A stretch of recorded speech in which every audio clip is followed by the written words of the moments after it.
হাত ছিঙি মাৰি হাজিৰহাটত ব্ৰহ্মপুত্ৰ নদীৰ তীব্ৰ খহনীয়া শ শ পৰিয়ালৰ ঘৰ দুৱাৰ নদীৰ বুকুত যা যায়। সঠিক ঠাইত পকী পাৰকোপাই নিদিয়াত বিভাগীয় অভিযন্তাৰ ওপৰত খৰ্গহস্ত হৈ নৈপৰীয়া ৰাইজে গৰাখহনীয়া সন্দৰ্ভত স্থানীয় বিধায়কে কোনো ধৰণৰ গুৰুত্ব নিদিয়াৰ অভিযোগ তুলিছে। কেইবামাহ ধৰি চলা ব্ৰহ্মপুত্ৰ নদীৰ তীব্ৰ খহনীয়াৰ ফলত ঘৰ দুৱাৰ নদীৰ বুকুত বিলীন হৈ যোৱাত সৰ্বহাৰা হৈ পৰিছে। হাজিৰহাট আৰু কদমতলীত চলা খহনীয়াৰ তাণ্ডৱত সৰ্বহাৰা হোৱাত কোনোমতেহে আশ্ৰয় লৈ দিন কটাবলগীয়া হৈছে। অঞ্চলটোত নাই চৰকাৰী কোনো স্থায়ী প্ৰতিৰোধৰ ব্যৱস্থা। খহনীয়াৰ কবলত পৰি সৰ্বহাৰা হোৱা পৰিয়াললৈ প্ৰশাসনে সাহায্যৰ কোনো ব্যৱস্থা নকৰাৰ অভিযোগ নৈপৰীয়া ৰাইজৰ।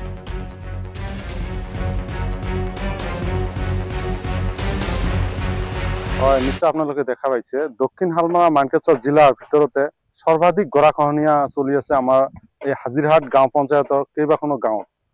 বিশেষকৈ ক'ব লাগিব ইতিমধ্যে যি আকন্দচৰ বোৱালি প্ৰথম দ্বিতীয় খণ্ড গাঁও, এই গাঁও ৩-৪টা গাঁও ইতিমধ্যে ব্ৰহ্মপুত্ৰত বিলীন হৈ গ'ল।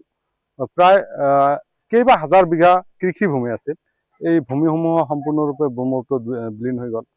প্ৰায় ২ শতাধিক লোক ইয়াৰ পৰা মাটি ভেটি হেৰুৱাই স্থানান্তৰ হৈছে। সেই লোকখিনি এতিয়াও সংস্থাপিত হ'ব পৰা নাই।